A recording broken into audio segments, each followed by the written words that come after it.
গ্যালারিতে সাকিবের ছবি নিয়ে কেউ যদি থাকে এবং সেটা যদি আপনি বাধা দেন তাহলে এটা শুধুমাত্র পলিটিক্যাল না। আপনি যদি আমার কাছ থেকে জানতে চান আমি বলবো যে এটা একটা ছোট লোকই আচরণ। সাকিবের আরও ছবি তো আপনি ক্রিকেট বোর্ডে রয়েছে, ক্রিকেট ক্যাপ্টেন যত রয়েছেন সেখান থেকে কি সাকিবের ছবি আপনি নামিয়ে ফেলবেন? সাকিবের পোস্টার নিয়ে গ্যালারিতে ঢোকা যাবে না, it's now become totally political issue.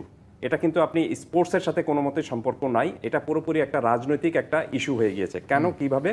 কারণটা হলো যে যখন আপনি ক্রীড়া উপদেষ্টা এখানে বলেছেন যে সাকিবকে, তিনি কিন্তু স্ট্রেট ঘোষণাও দিয়েছেন এবং তার ফেসবুকে স্ট্যাটাস দেখেছি তিনি বিভিন্ন জায়গায় বলেছেন যে সাকিবকে তিনি যতদিন রয়েছেন বা সাকিবকে এই বাংলাদেশের জার্সি আর পরা যাবে না। সাকিবকে নিষিদ্ধ করার নির্দেশনার কথা বলেছেন, নির্দেশনা দেননি তিনি।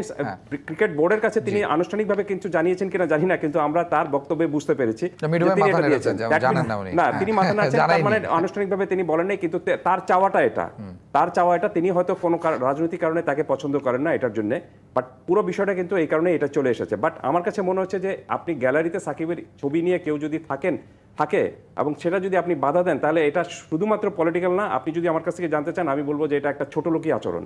কি কারণে? কারণটা হলো যে সাকিবকে আপনি দেখতে পারেন না বা সাকিবকে আপনি নিষিদ্ধ করেছেন, সেটা ঠিক রয়েছে, তো সাকিবের আরও ছবি তো আপনি ক্রিকেট বোর্ডে রয়েছে, ক্রিকেট ক্যাপ্টেন যত রয়েছেন সেখান থেকে কি সাকিবের ছবি আপনি নামিয়ে ফেলবেন? সেটা তো করবেন না বা সেটা তো পারবেন না। সো আমার মনে হয় যে এইসব বিষয় নিয়ে, ছোটোখাটো বিষয় নিয়ে যতখানি না আপনি উদারতা দেখাবেন তত ভালো থাকবে, কিন্তু আপনি যখনই এটার মধ্যে একটা মানে আপনার এই অন্য ধরনের চিন্তা ভাবনা থাকবে বা কুপমণ্ডকতা দেখাবেন, তখনই দেখবেন যে সমস্যাটা আরো